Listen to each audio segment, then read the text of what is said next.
going for my first year of college was very exciting for me. Not only was I going to the biggest and most diverse college in my country, Tanzania, I was also going there with my best friend at the time, Dre, from the third video on my YouTube channel. See, we will be moving to a completely new city together and sharing a small apartment away from home. This felt like the perfect setup for a season of unforgettable memories, and while that was true, so were the struggles that came along with it. Number one, we got no business at first. See, coming from your typical socially suppressive African high school where interacting with the opposite gender in any way, shape, or form was damn near punishable by death, your boy was starving. And just like in the movies, I thought college was supposed to be a social paradise where women come flocking to you by the hundreds if you even have a shred of confidence and social awareness. This was not the case. For the first month or so, Dre and I spent our days going to class, playing video games, and sharing memes while the lecturer wasn't looking. And then when class was over,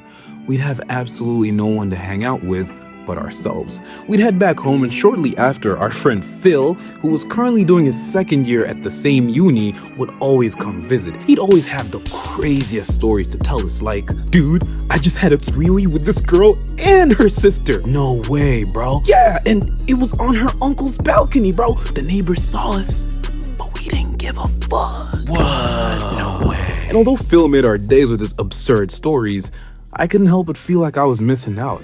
It's not like there weren't a lot of girls around campus, it's just that I couldn't relate to most of them. And I explained this inability to relate perfectly in my types of school groups video. So days felt long and boring, and college felt like it was a scam, until I met this fine shit after class one day. Alright, so before we proceed with the animation, I just want to let you know my friend Vaughn's Animations and I have recently started a podcast where, for the most part, we just get drunk and talk shit and have a good time. So if you rock with our animations and you feel like you'd want to hear more of what we have to say for whatever reason, yeah, tap in, bro. We got Spotify, we got Apple Podcasts, we got a YouTube channel for it, and we got an Instagram channel at Are We Even Real, something along those lines. So yeah, tap in, bro, and I'll catch you next time. Personally, I don't need a girlfriend. It's not time. What do you want? Clap. Yeah. Me, I'm like, I have to make it, yeah. I can make it a bit later though. So it's like, I understand why you'd grind harder. But you know also, what? My dad left me, bro. Phil told me she was a friend of his, and so I instantly knew that we'd be able to relate. So I walked up to her and started up a conversation. One thing led to another, and next thing I know, I've been introduced to her entire friend group along with Dre. I made friends with everyone, and surprisingly, everyone thought I was pretty cool. Like, genuinely, I almost felt like I got special treatment for them, which was such a heartwarming feeling, because it's moments like these that we genuinely take for granted. Being in a completely new city, 18 hours away from home with no established circle to fall back on when shit hits the fan, puts you in a very vulnerable situation.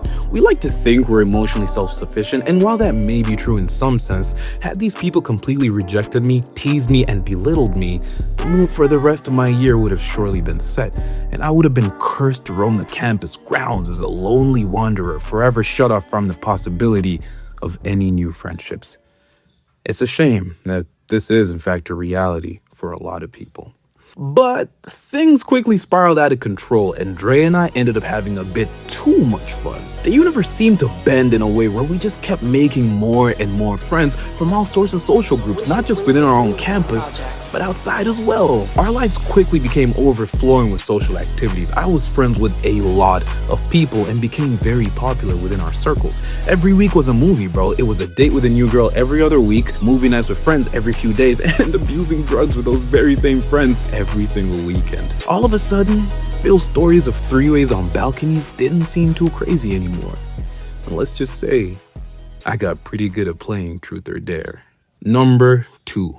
Relationships. This was the nastiest of all the college struggles, man. It had the power to wreck your college experience from the inside out. This stretched far beyond just college, bro. I've seen it destroy families, cause drug addictions, and even lead to attempted self-deletions. Relationships and love affairs take on a completely different color when you reach college. They become a whole lot more serious. So much more is at stake. People move in together, introduce each other to families, people smash a whole lot more. And once those soul ties get a hold of you, yeah, it's raps for you, my boy. And I know this Because I was there, bro. I've been the guy that causes heartbreaks, and I've also been the guy that had them handed back to me tenfold.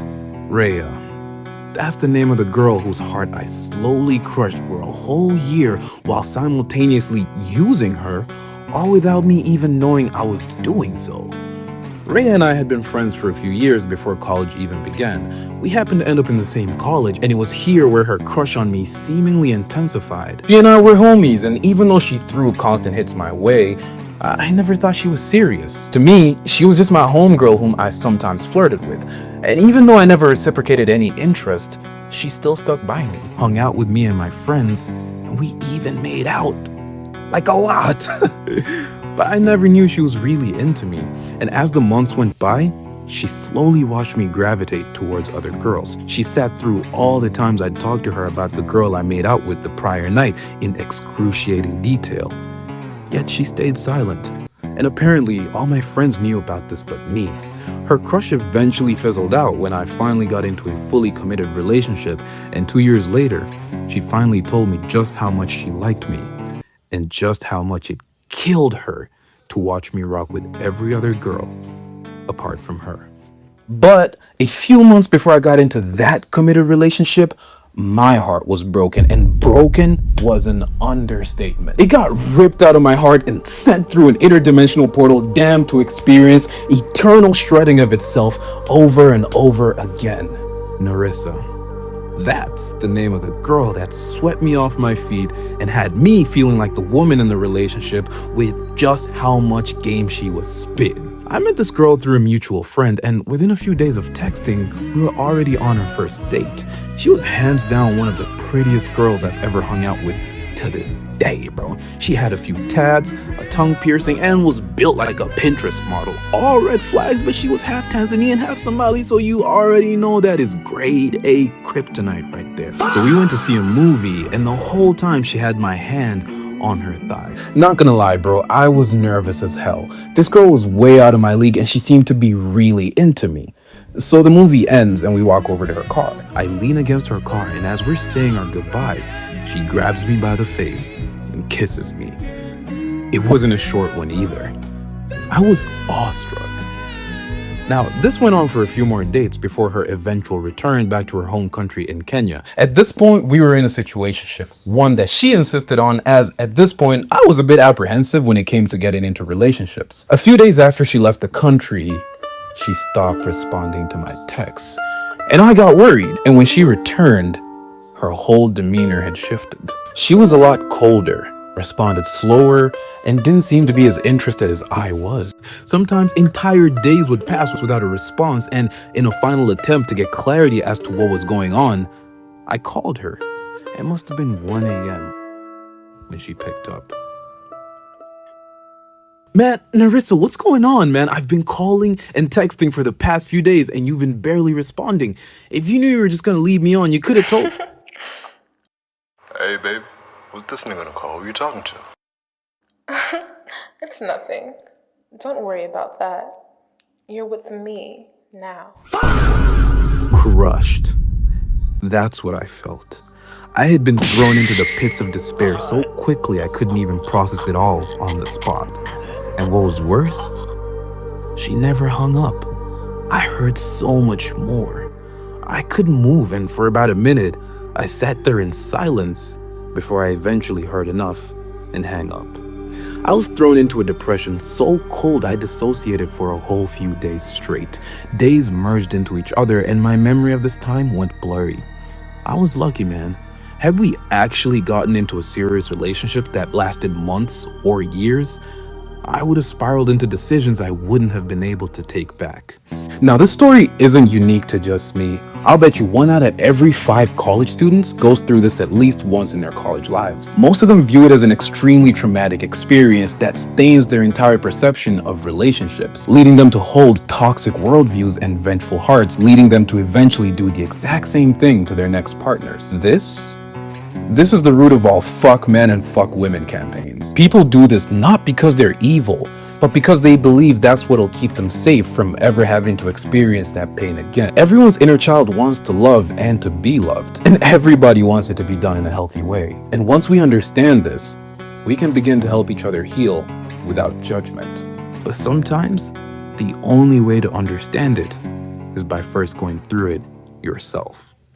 Number 3, we had no money, bro. The story of a broke college first year is an integral part of human nature at this point, but bro, I promise you, you don't know how bad it gets until you're in the middle of it. And 9 times out of 10, it's not even because your allowance is too low, although it's barely just enough to survive. The biggest issue is your spending habits. As a young teenage first year, I knew fuck all about managing my money. If I wanted that juicy burger I saw on Instagram, best believe I was gonna get it without a second thought. And this one move alone would be enough to have me living off instant noodles for the rest of the week, which I'd have to boil in a kettle because I couldn't afford a gas refill for the stove. This other time I got greedy and bought wireless earbuds with my entire weekly allowance, leaving me completely broke. I mean, zero, bro. In fact, I was in debt, bro. But Dre came in clutch by splitting half of his weekly allowance with me.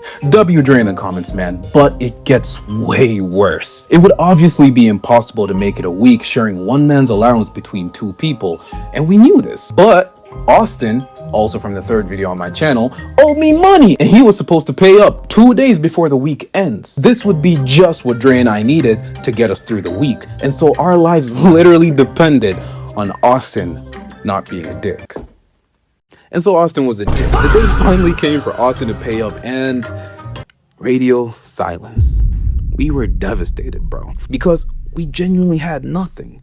Nothing. I mean, our fridge was so empty that for the first and only time in my life, I went hungry for a whole entire day, surviving on nothing but a few spoons of glucose, bro.